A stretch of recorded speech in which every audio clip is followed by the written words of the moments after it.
नमस्कार दोस्तों, जन मुद्दों की बात धर्मराज के साथ मेरे इस शो में आप सबका स्वागत है। भारत के 5 राज्यों में विधानसभा के चुनाव हुए। 3 राज्यों में भाजपा ने प्रचंड बहुमत हासिल की। एक राज्य में कांग्रेस ने सीधा बहुमत प्राप्त किया और उनके राज्य में मुख्यमंत्री ने शपथ ले लिया, यानी तेलंगाना के मुख्यमंत्री का चुनाव हो गया। भाजपा ने जिन 3 राज्यों में जीत दर्ज की है, वहाँ पर अभी तक मुख्यमंत्री के नाम को लेकर घमासान मचा हुआ है। लेकिन हम देखते हैं कि बुद्धिजीवियों के बीच में भाजपा की राजनीति के प्रति और भाजपा पार्टी के प्रति एक विशेष विरोध देखने को मिलता है और ऐसा ही आरोप भाजपा के समर्थक ही लगाते हैं। तो हमारे साथ हैं डॉक्टर अभय कुमार, वरिष्ठ पत्रकार हैं, इंटेलेक्चुअल हैं, टीचर हैं, दिल्ली विश्वविद्यालय में पढ़ाते हैं। हम इनसे समझेंगे कि क्या बुद्धिजीवियों का काम किसी एक पार्टी की आलोचना करना है या सभी पार्टियों के भाजपा के प्रति बुद्धिजीवियों में इतना विरोध क्यों है भी या नहीं। अभय जी, आपको क्यों लगता है कि बुद्धिजीवियों में भारत के संदर्भ में भाजपा के प्रति एक विरोध की आवाज़ हमेशा दिखती, ऐसा है क्या? धन्यवाद धर्मराज जी। मैं इस सवाल को कुछ दूसरे अंदाज में इसका जवाब देना चाहूँगा। भाजपा के लोग, बीजेपी, आरएसएस के लोग कहते हैं कि जो इंटेलेक्चुअल तबका है ये न सिर्फ बीजेपी के खिलाफ है, ये न सिर्फ आरएसएस के खिलाफ है, बल्कि ये हिंदू समाज, ये हिंदू संस्कृति और भारत राष्ट्र के खिलाफ है। ये भारत को एक मजबूत बनते देखना नहीं चाहता है। ये संकीर्ण बातों पर, ये छोटी छोटी बातों पे, ये जो होते हैं बहुत ही पेटी इंटरेस्ट जो होते हैं, इसी पे लोगों को लड़ाता है, अपना हित साधता है और एक विशाल, एक मजबूत, एक महान भारत को उभरने से इसको रोकता है। ये चीज़ें आपको हर 1-2 सप्ताह के बाद आपको 5 जन ऑर्गेनाइज़र में आपको पढ़ने को इस तरह की बातें मिल जाएंगी।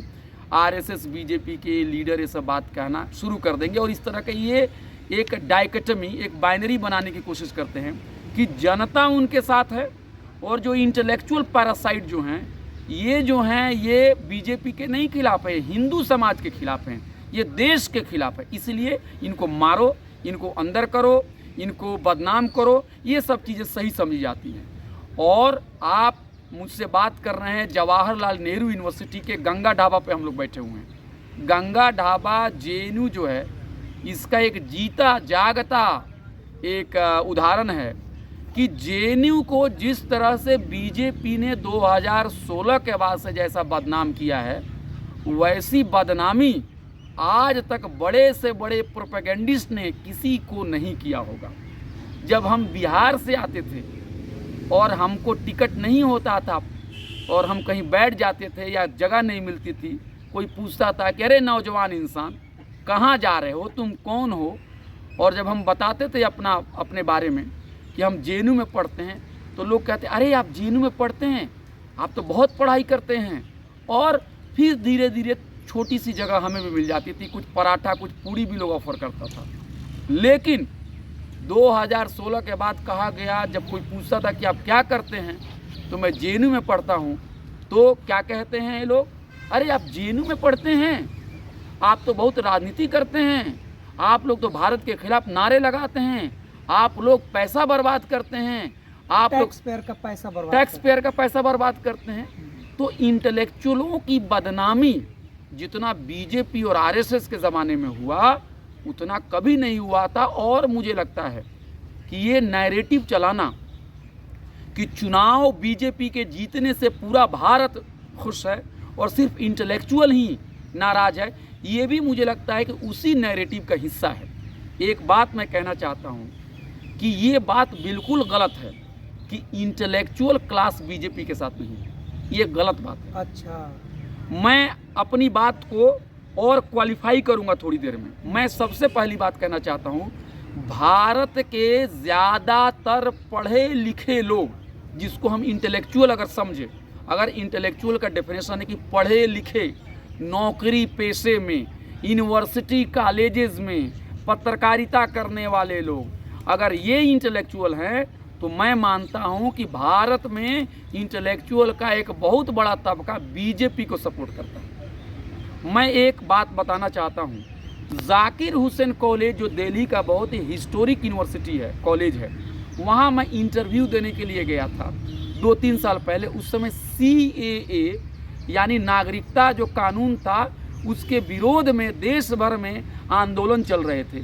जब हम वहाँ पे पहुँचे और वहाँ पे कैंटीन में थोड़ा हम चाय पीने के लिए चले गए क्योंकि इंटरव्यू लेट से शुरू होने वाला था, तो वहाँ पे हमने पाया कि बच्चे विरोध कर रहे थे उस कॉलेज के अंदर में, कुछ अपने नारेबाजी कर रहे थे। हमने बच्चों से पूछा कि आप क्यों विरोध कर रहे हैं, तो बच्चों ने कहा कि हम मानते हैं कि नागरिकता कानून जो है, ये नागरिकता कानून देश की जो यहाँ के जो सेकुलरिज्म है, यहाँ का जो संविधान है, यहाँ के जो हिंदू मुस्लिम यूनिटी है, इसके खिलाफ है, ये देश को तोड़ने की साजिश है, इसलिए हम इसका विरोध करते हैं। तो मैंने कहा लेकिन आप कॉलेज के अंदर क्यों विरोध कर रहे हैं? तो उन्होंने कहा कि कॉलेज के अंदर में हम इसलिए विरोध कर रहे हैं कि यूनिवर्सिटी और कॉलेज के बहुत सारे टीचरों ने नागरिकता कानून के समर्थन में एक बयान जारी किया है और उसमें जाकिर हुसैन के तबके प्रिंसिपल 2000 की बात है, ये 2020 की बात है, उन्होंने नागरिकता कानून का समर्थन किया था, जबकि जनता नागरिकता कानून का विरोध कर रही है। तो हम इसलिए विरोध करें कि मेरा प्रिंसिपल, इस कॉलेज का प्रिंसिपल, जहाँ पे माइनॉरिटी तबके के इतने बच्चे हैं, वंचित तबके के इतने बच्चे हैं, और ये नागरिकता कानून सीधे सीधे देश पर हमला है, सीधे सीधे माइनॉरिटी पर हमला है, दलितों पर हमला है, आदिवासी पर हमला है, उस कॉलेज का प्रिंसिपल कितना गिर सकता है कि ये नागरिकता कानून का समर्थन खुलेआम कर सकता है? मैंने ये बात सुनी। जब हम इंटरव्यू बोर्ड के अंदर में गए तो वही साहब हमसे सवाल करते हैं, अरे आप लोग तो JNU से हैं, JNU के लोग पढ़ाते नहीं हैं, बहुत ही ये लोग हो पॉलिटिक्स करते हैं, राजनीति करते हैं। मैं सर पकड़ लिया कि जो व्यक्ति सरकार की हर बातों का समर्थन कर रहा है, जो सरकार की आरती कर रहा है, वो दूसरों से पूछ रहा है, जो जनता के सवाल उठा रहे हैं कि अरे आप लोग तो राजनीति करते हैं। तो मेरा ये मानना है, अभी भी आप वेबसाइट को जाइए, चेक कीजिए कि CAA के समर्थक कौन कौन लोग थे, तो आपको सैकड़ों की तादाद में, हज़ारों की तादाद में इस यूनिवर्सिटी के कॉलेज में पढ़ाने वाले teacher, intellectual, professors, film maker, ये सब लोग नागरिकता कानून के समर्थन में खड़े थे, जबकि देश की जनता नागरिकता कानून के विरोध में खड़ी थी। इसलिए मैं कहना चाहता हूँ ये गलत है। बुद्धिजीवियों के एक बड़े तबके को बीजेपी ने कई तरह के प्रलोभन देके उनको अपने साथ मिला लिया है, और पढ़े लिखे तबके, नौकरी पेशे तबके में ऊंची जाति के लोगों का दबदबा है, पत्रकारिता में दबदबा है, और ऊंची जाति के लोग जो हैं आजकल बीजेपी को इतना समर्थन करते हैं कि मैं आपको क्या कहूं, और बदनाम OBC और बदनाम दलित को किया जाता है कि यही लोग बीजेपी का समर्थन करते हैं। हाँ, बीजेपी के खिलाफ वही इंटेलेक्चुअल उसके खिलाफ में खड़ा हुआ है जो बाबा साहब अम्बेडकर की विचारधारा को लेकर आगे बढ़ाना चाहता है, जो गांधी जी की विचारधारा को लेकर आगे बढ़ाना चाहता है, जो मार्क्स, लोहिया, पेरियार, फूले की विचारधारा को लेकर बढ़ाना चाहता है। क्योंकि 1940 के करीब में राणा डे, गांधी और जिन्ना के ऊपर एक लेक्चर दिया था बाबा साहब अम्बेडकर ने, और उन्होंने कहा था कि इंटेलेक्चुअल वही है बाबा साहब अम्बेडकर के मुताबिक जो समाज का सफाई कर्मचारी है। तो समाज का सफाई कर्मचारी वही ही इंटेलेक्चुअल, इसका मतलब है कि जो समाज में जातिवाद, गैर बराबरी है उसके खिलाफ जो बोले, जो समाज में समता, बंधुत्व लाए, जो समाज के अंदर में पिछड़ों की बात करे, गांधी जी की ज़बान में जो सबसे कमज़ोर है उसको केंद्र में रख के अपनी बातों को कहे और बोले, वही इंटेलेक्चुअल है। तो बीजेपी और RSS की जो पॉलिटिक्स से जो नफरत की राजनीति है उसके खिलाफ वही इंटेलेक्चुअल खड़ा है, जो इंटेलेक्चुअल बाबा साहब को मानने वाला है, जो जनपक्षीय पत्रकारिता आपके तरह कर रहा है, और जो लोग सरकार की मलाई खाना चाहते हैं, सत्ता में बने रहना चाहते हैं, ऐसे बुद्धिजीवी जो लोग हैं, ये लोग सरकार के हर बातों को सही कहते हैं। अभी दिन है, लेकिन अगर सरकार कह दे अभी रात है तो रात कहेंगे, अखबारों में यही लिखेंगे, पेपर में यही लिखेंगे, इसी तरह का फिल्म बनाएंगे। अब यहाँ एक स्कूल ऑफ इंटरनेशनल स्टडीज़ है इसी JNU में। मैं आपके चैनल के माध्यम से कहना चाहता हूँ, स्कूल ऑफ इंटरनेशनल स्टडीज़ में एक सेंटर है जिसका नाम है डिसआर्मामेंट। डिसआर्मामेंट है कि हम आर्म्स और बंदूक और लड़ाई और जंग इस तरह की चीज़ों का हम समर्थन नहीं करेंगे। निशस्त्रीकरण, डिसआर्मामेंट का मतलब निशस्त्रीकरण। जी जी जी, हाँ। यानी आप शांति की बात करेंगे, लेकिन हमारे जो प्रोफेसर बैठे हुए हैं लोग, उनकी अगर आप लेखनी को पढ़ेंगे तो उसमें गांधी जी की शांति की बात कम होती है उसके अंदर में, और उसमें कुछ और ही बात होती है। आर्मामेंट की बात हो रही है क्या? अब आर्मामेंट शस्त्रीकरण की बात जी, होने तो मैं लगी। यही कह रहा हूँ, ये है जेएनयू की हालत। इसलिए यूनिवर्सिटी में बैठने वाले और पढ़ाने वाले ज़्यादातर जो लोग हैं वो जनता से कट चुके हैं, वो ये समाज के अंदर में पैरासाइट हो चुके हैं, और जो लोग सही में काम कर रहा है उनको तरह तरह से सताया जा रहा है, उनको हर तरह से मारा पीटा जा रहा है। इसलिए मैं ये नहीं मानता कि बुद्धिजीवी जो हैं वो बीजेपी के साथ नहीं है। जो बुद्धिजीवी अपने स्वार्थ के लिए काम करता है वो बीजेपी का सबसे बड़ा समर्थक है, और जो भी बुद्धिजीवी गरीब जनता की बात करता है वही बुद्धिजीवी को टारगेट किया जाता है। और इसीलिए बीजेपी ने जेएनयू को बदनाम किया, अर्बन नक्सल का नाम दिया और बुद्धिजीवियों को हिंदुओं के खिलाफ किया।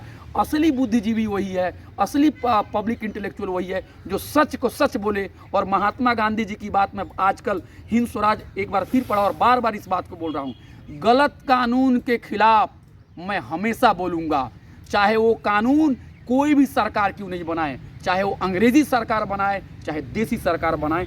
गलत कानून के खिलाफ शांतिपूर्ण तरीके से हम सत्याग्रह करेंगे। वही पत्रकार है जो गलत चीज़ों को गलत बोले। इसलिए बीजेपी का समर्थन करने वाले आज बहुत बड़ी तादाद में बुद्धिजीवी हैं। जो उनको समर्थन नहीं करता है उन्हीं को ये लोग अर्बन नक्सल, उन्हीं को ये लोग हिंदू विरोधी, उन्हीं को एंटी नेशनल कह के बदनाम करते हैं। आखिरी सवाल, एक और सवाल मैं आपसे गुजारिश करूंगा कि संक्षेप में जवाब दें, क्योंकि दर्शक कई बार क्या होता है कि पेशेंस खो देते हैं। वो संक्षेप में सवाल ये है कि आपने भारत के संदर्भ में जो बात कही बुद्धिजीवी और भाजपा के संबंध के बारे में, तो गैर भाजपाई बुद्धिजीवी, आपने भाजपाई बुद्धिजीवी चूँकि पैदा कर दिया आपने जवाब में, तो गैर भाजपाई बुद्धिजीवियों पर भी आरोप है, भाजपाई समर्थकों का, कि आज भाजपा की सरकार आई है तब हमारे लोग प्रोफेसर बन रहे हैं, लेकिन गैर भाजपाइयों से पूछा जाना चाहिए, यानी वामपंथी समर्थक बुद्धिजीवी और कांग्रेसी समर्थक बुद्धिजीवी, जिसे भाजपा के बड़े बड़े वकील और नेता गाली के रूप में लिब्रांडू बुद्धिजीवी कहते हैं कि ये लिब्रांडुओं की जब बहाली यूनिवर्सिटी में होती थी तब इन्हीं वामपंथी और गैर भाजपाई यानी लिब्रांडुओं को नहीं दिख रहा था, ये बायस थे, पक्षपात थे। इस पे आपका क्या कहना है? बहुत ही संक्षेप में मेरा जवाब ये है कि दूध की नदियां पहले नहीं बहती थी। कांग्रेस और सेकुलर सरकारों के राज में भी दूध की नदियां नहीं थी। इंसाफ का तराजू लेके इंसाफ की देवी हर चौक चौराहे पे यूनिवर्सिटी कॉलेज में नहीं थी। बड़ी धांधली हुई इसी जेएनयू में जब इसका सिल्वर जुबली सेलिब्रेशन मन रहा था। 1994-93 की बात है। उस ज़माने में यहाँ के दलित स्टूडेंट्स लोगों ने, वंचित समाज के स्टूडेंट्स ने, पिछड़ों ने, आदिवासियों ने, महिलाओं ने विरोध किया कि यहाँ पे हमारी कहाँ भागीदारी है। और उस समय तब के राष्ट्रपति जी आने वाले थे, लेकिन जब विरोध के स्वर वहाँ तक पहुँचे वो भी नहीं आए। इसलिए मैं कहना चाहता हूँ, इंसाफ जो है सेकुलर जमातों ने भी पूरी तरह से दलित और पिछड़ों के साथ नहीं किया है, इसे हमें मानना होगा। लेकिन ये मानने के बावजूद भी हमें तय करना होगा कि हम सांप्रदायिक लोगों के साथ रहेंगे कि हम सेकुलर लोगों के साथ रहेंगे। मैं मानता हूँ कि हम सेकुलर लोगों के साथ लड़ाई करेंगे, जाति के प्रश्न को उठाएंगे, उनके ब्राह्मणवादी चरित्र पे भी सवाल करेंगे, उनका भाई भतीजा पे भी सवाल करेंगे। लेकिन ये जो हिंदुत्व की जो विनाशकारी जो नीति है, ये नीति किसी को नहीं छोड़ेगी। इसलिए हमारे लिए बीजेपी को हराना पहला टारगेट है। बीजेपी जिस तरह से यूनिवर्सिटी को बर्बाद कर रही है, उसको रोकना हमारे लिए बहुत बड़ा टारगेट है। हम अपने इंसाफ और अपने हक की बात वामपंथियों से और कांग्रेसी इंटेलेक्चुअल से भी लेते रहेंगे, हम झगड़ते रहेंगे और उनकी नाकामी, उनकी कमियों को हम लिखेंगे, हम पढ़ेंगे और बोलेंगे और कहेंगे कि आपको माफ़ी मांगनी होगी, क्योंकि आपने आज़ादी के बाद से जो गांधी जी का जो सपना था उसको आप लोग भूल गए हैं और आप लोगों ने वही किया जो आपको नहीं करना चाहिए था, इसलिए मैं उनको क्लीन चिट नहीं दे रहा हूं। लेकिन जो आजकल 2014 के बाद से हो रहा है वो कभी देश से पहले कभी आज तक कहीं नहीं हुआ था। जो ये लोग आज कर रहे हैं, कैंडिडेट कौन चुना जाएगा इंटरव्यू बोर्ड में, वो इंटरव्यू होने से पहले ही तय हो जाता है और मिठाइयाँ बंटनी शुरू हो जाती है। साथियों, हम बात कर रहे थे वरिष्ठ पत्रकार और बुद्धिजीवी डॉक्टर अभय कुमार जी से। अभय जी ने साफ शब्दों में कहा कि बुद्धिजीवियों के बीच में भी एक आपसी मतभेद है। भाजपाई बुद्धिजीवी भी आजकल अपने आप को बुद्धिजीवी मान रहे हैं। गैर भाजपाई बुद्धिजीवियों का तो एक बहुत बड़ा समूह रहा ही है। गैर भाजपाई बुद्धिजीवी को अगर अंग्रेज़ी के लिहाज से देखें तो उसे नॉन राइट विंगर यानी लिबरल या लेफ्ट विंगर इंटेलेक्चुअल्स कहते हैं। बहरहाल भंवर मेघवंशी जी ने, मेरे ही चैनल पे उनका इंटरव्यू है, भंवर मेघवंशी जी ने भी अभय जी ने जो बात कही है उसको उन्होंने कहा था कि पहले की सरकारों को क्लीन चिट नहीं दिया जा सकता है। पहले की सरकारों में भी दलित उत्पीड़न हुए हैं, बहुजनों का हक मारी हुई है, महिलाओं पे जुल्म हुए हैं, लेकिन कम से कम वहाँ विरोध की जगह थी, वहाँ पे आपसी मतभेद के लिए एक जगह थी, आपसी नारे लगते थे, कम से कम विरोध का अधिकार था। लेकिन मौजूदा सरकार में बुद्धिजीवी, कार्यकर्ता और मानवीय अधिकारों के लिए लड़ने वाले जो नेता हैं, उनके पास तो अब विरोध करने के जगह भी नहीं बचे रह गए हैं। तो अभय कुमार जी का मैं बहुत बहुत धन्यवाद करना चाहता हूं कि इन्होंने मेरे चैनल पे एक बहुत ही महत्वपूर्ण मुद्दे पर बेबाकी से अपनी बात रखी और इन्होंने कहा कि जो भी हो, असली बुद्धिजीवी वही है जो सफाई कर्मचारी है। हाँ, जो सबसे है, जो समाज के सबसे निचले तबके से आते हैं, जो जिनकी वजह से जो सोशल कुरीतियों के खिलाफ बोलते हैं, जो सामाजिक कुप्रथाओं के खिलाफ खड़े हैं, बोलते हैं और मेहनत से अपनी रोजी रोटी कमाते हैं और उनके विचार पैसों से नहीं खरीदा जा सकता है, धन के सामने गिरवी नहीं रखी जा सकती है। मैं पुनः अभय जी का धन्यवाद पेश करता हूं कि आप मेरे चैनल पे आपने अपना बहुत ही कीमती वक्त दिया और महत्वपूर्ण सवाल का जवाब दिया। हम फिर बहुत ही महत्वपूर्ण सवालों के साथ आपके सामने पेश होते रहेंगे। तब तक के लिए शुक्रिया, धन्यवाद।